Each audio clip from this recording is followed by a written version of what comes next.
Meron sumuko kahapon at meron din sumuko ngayon. So all in all, meron na tayong nasa kamay natin na 6. Nasa 16 ng suspect sa hazing na ikinamatay ni Aldrin Lerichua Bravante noong Lunes ng gabi ang kilala na ng Quezon City Police District. Ayon kay QCPD Director, Police Brigadier General Red Maranan, 6 dito ang nasa kustodiya na ng Criminal Investigation and Detection Unit, kabilang ang isang sumuko kahapon at isa kaninang umaga. Nagpadala na rin ng surrender feelers ang iba pang dawit sa hazing, kaya't inaasahan nila ang paglutang ng mga ito sa mga darating na araw.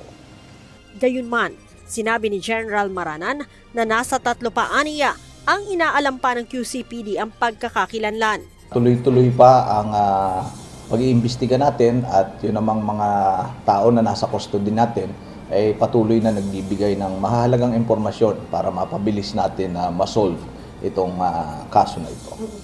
Dagdag ni General Maranan, inamin ang 2 huling sumuko ang kanilang naging partisipasyon sa hazing. Yung isa, ang sinasabi niya, ang participation niya is yun nga, siya yung isa siya doon sa nagbabantay at nakilahok din siya doon sa initiation rights. Yung isa naman ay ganun din, nakilahok siya at isa din siya doon sa nagbabantay. Ang maganda nito ay yung bawat isa sa kanila ay isa-isang na-identify yung iba pa, dahil 'di ba may mga nakuha tayong CCTV footages na nakasakay sila sa motor papunta dun sa site. Na-identify nila kung sino-sino yung mga nakasakay sa motor na yon. Para naman sa asawa ni Aldrin, gusto po matuwa po, so walang hindi po enough eh. Kung hindi po lahat po sila mahuhuli, hindi po enough eh. Nakita niyo po ba yung itsura ng asawa? Grabe po yung inabot niya, pati talampakan niya po, may mga pasa-pasa po, may kagat, may paso ng, ano pong ginawa nila? Nais naman ang tatay ni Aldrin na mahuli lahat ng suspect. Torture po yung ginawa sa kanya.